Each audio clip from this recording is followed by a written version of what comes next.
আসসালামু আলাইকুম। কেমন আছেন আপনারা? আশা করি ভালো আছেন। আলহামদুলিল্লাহ আমিও ভালো আছি।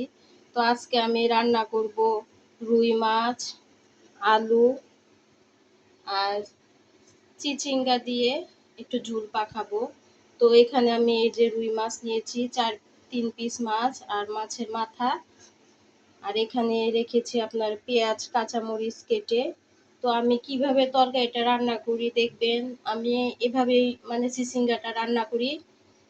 আমি আপনার প্রথমে মাছগুলা ভাজবো, ভাজার পরে দেখুন আমি কিভাবে রান্না করি, ভিডিওটা দেখতে থাকুন। তো এই যে আমি এখন মাছের মধ্যে লবণ,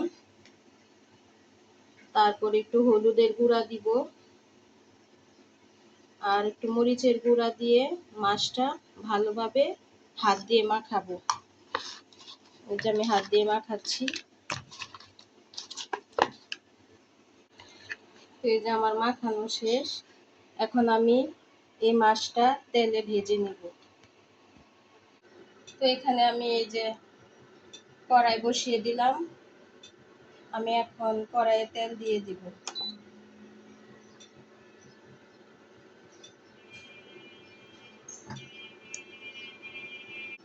তো আমার কড়াইয়ে তেল গরম হয়ে গেছে, এখন আমি মাছগুলো ভেজে নিব।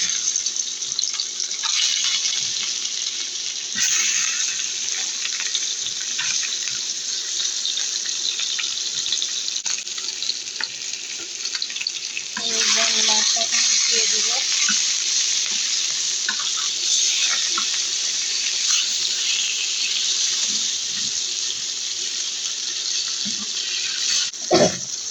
তো এই যে আমার মাছটা ভাজা শেষ, মাছটা এখন দিয়ে নিব।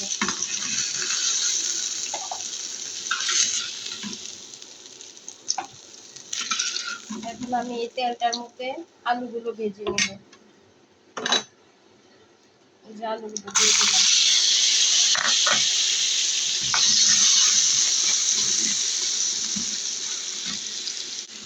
তো এই যে আমার আলুগুলো ভাজা শেষ, আমি এখন আলুগুলো উঠিয়ে নেব। এখন আমি কড়াইয়ে এই যে আলুগুলো উঠিয়ে এখন আমি চিচিঙ্গাগুলো ভেজে নিব।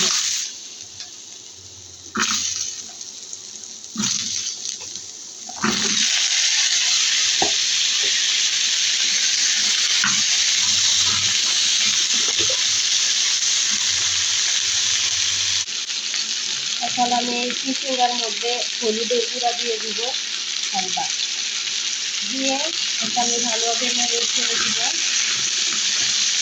এই হলুদের গুঁড়া দিয়ে আমি চিচিঙ্গাকে ভালোভাবে ভেজে নিচ্ছি।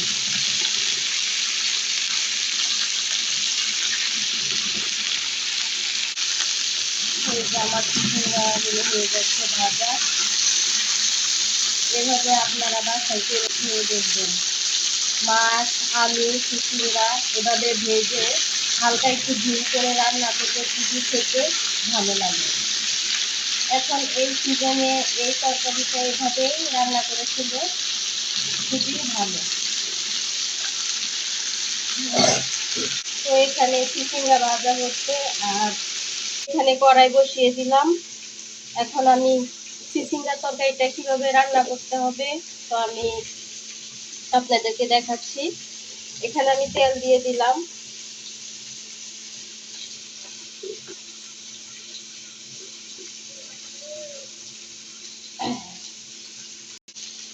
আমি পেঁয়াজটা দিয়ে দিলাম।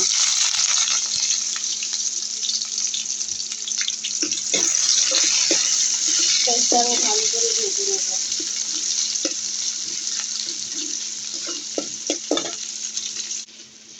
আমার পেঁয়াজটা গরম হয়ে গেছে, আমি এখন অল্প একটু পানি দিয়ে দিব। এখন আমি এক এক করে সব মশলা দিয়ে দিব। এখানে হলুদের গুঁড়া দিয়ে দিলাম, মরিচের গুঁড়া আর পরিমাণ মতো লবণ।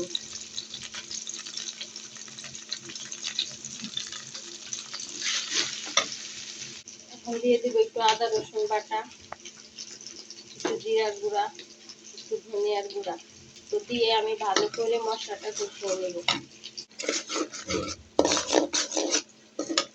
কয়টা কাঁচামরিচ কাটা দিয়ে দিব।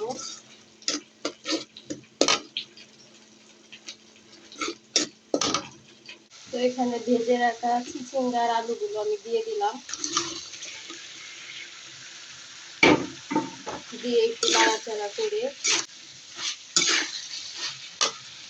ঢাকনা দিয়ে ঢেকে দিব। তো তরকারি কি অবস্থা দেখে নিন। এই যে আমার তরকারিটা অনেক সুন্দর কালার হয়েছে, দেখতে খুবই ভালো লাগছে। এখন আমি মাছগুলো দিয়ে দিব। এই যে মাছগুলো দিয়ে দিলাম, দিয়ে আমি এর মধ্যে পানি দিয়ে দিব। তো পানি দিয়ে এখন আমি ঢাকনা দিয়ে ঢেকে দিব, আমার তরকারিটা করতে থাকবে।